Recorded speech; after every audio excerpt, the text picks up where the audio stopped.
السلام علیکم ناظرین، اسکائی پروڈکشن اینڈ ایونٹس کے ساتھ میں ہوں نوید کھوکھر۔ ہمارا یوٹیوب چینل ہم نے باقاعدہ شروع کیا ہے۔ آج ہمارا پہلا پروگرام ہے۔ میرے ساتھ یہاں پر اسٹوڈیو میں موجود ہیں سعید اللہ جان، بیسکلی بزنس مین ہیں، سوشل ورکر بھی ہیں۔ ایشو ہے آج کل چل رہا ہے اسلام آباد کے شہریوں کے ساتھ، نہ صرف بلکہ پورے ملک کے جو شہری ہیں ان کے ساتھ، ایک پمز ہاسپٹل ہے۔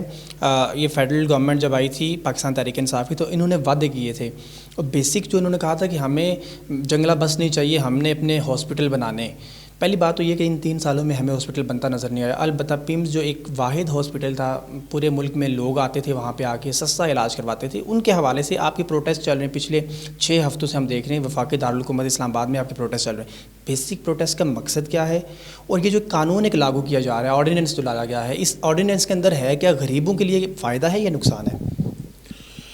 نوید صاحب، شکریہ کہ آپ نے انتہائی اہم ایشو پہ مجھ سے سوال کیا ہے اور مجھ سے آپ اپنا میرے ویو جاننے چاہیں۔ بیسیکلی اسپتال اور علاج ریاست کی ذمہ داری ہوتی ہے کہ اس کے عوام کو وہ فری اور اچھے انداز سے اور اچھے معیار سے مہیا کر سکے۔ اس سلسلے میں یہ کیپٹل ٹیریٹری جس میں راولپنڈی، اسلام آباد، ساتھ واکنڈ کے لوگ علاقہ شامل ہے، اس کے لیے 85 میں یہ اسپتال بنایا گیا تھا، جس کے لیے لوگوں نے اپنی زمینیں دی تھی اور جس کے لیے جاپان نے ان کو ایڈ دیا تھا، اور اس سلسلے میں یہ اسپتال کار خیر اور عوام کی فلاح کے لیے بنایا گیا تھا، جس میں اس اسپتال کا کردار پورے قوم اور پوری دنیا کے سامنے آیا ہے کہ مشکل سے مشکل گھڑی میں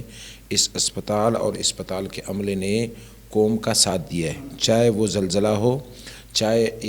ایروپلین کریش ہو، یا چاہے پینڈیمک سچویشن ہو جس طرح ابھی کرونا وائرس کا چل رہا ہے۔ لیکن انصاف پر آئی ہوئی حکومت، جو انصاف کے دعوے دار ہیں، ان کے پاس خود سے تو کرنے کا کوئی منصوبہ نہیں ہے، خود سے کرنے کی ان کے پاس کوئی پالیسیز نہیں ہیں۔ وہ اپنے لوگوں کو اور اپنی پارٹی ورکرز کو انہی سرکاری اداروں میں فیسیلیٹیٹ اور ایڈجسٹ کروانا چاہتی ہے۔ جو پی ٹی آئی حکومت نے دعویٰ کیا تھا کہ ہم 1 کروڑ نوکریاں دیں گے، وہ نوکریاں پیدا نہیں کی جا رہی ہے، بلکہ سرکاری ادارے ختم کر کے سرکاری ملازمین کی سرکاری نوکریاں چھین کر اپنے لوگوں کو اور سیاسی ورکروں کو اس اداروں کے اوپر قابض کرنا چاہتی ہے، جس سلسلے میں ایک ایمرجنسی بیسس پہ صدارتی آرڈیننس جاری کیا گیا۔ اس صدارتی آرڈیننس کے تحت پمز ہسپتال جو سرکاری ہسپتال ہے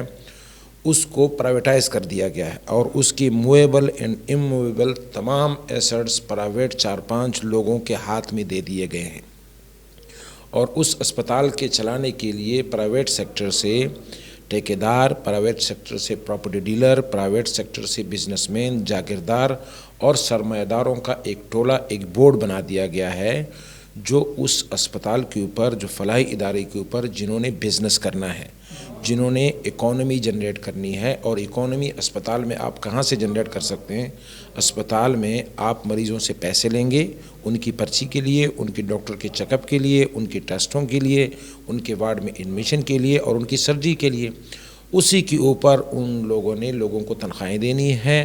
اور اسپتال کے باقی خرچے چلانے ہیں۔ تو 100 تو سرکاری املاک پرائیویٹ لوگوں کے ہاتھ دیے گئے، ایک تو غریب لوگوں کا جو علاج ہے فری وہ ختم کر دیا گیا، اور 4,500 ملازمین کا ایک قلم کے جنبٹ سے ان کی سرکاری نوکریاں ختم کر دی گئی ہے، اور ان سرکاری ملازمین کی جو مشکل حالات میں اس اسپتال میں لوگوں کو سروس مہیا کرتے رہے، اپنی خدمات دیتے رہے، اور مشکل حالات میں جانوں کی قربانی تک دے چکے ہیں، جس طرح ابھی پینڈیمک کی سچویشن گزر رہی ہے، جس میں ہمارے پمز اسپتال کے 4-5 ملازمین کورونا میں مبتلا ہو کے شہید ہو گئے، اور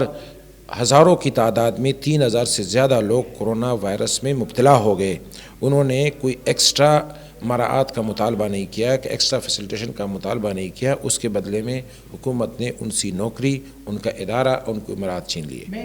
میں ذرا ایک شارٹ سی بات پوچھنا چاہوں گا صرف آپ سے۔ پہلے پمز میں کوئی جاتا تھا تو 10 روپے کے عوض یا شاید کچھ پیمنٹ نہیں تھی ہوتی تو اس کا علاج ہو جاتا تھا۔ کیا اب کوئی جائے گا تو جب وہ چیک اپ کروائے گا، چیک اپ کی فیس دینی پڑے گی، ٹیسٹ کروائے گا، ٹیسٹ کی فیس دینی پڑے گی؟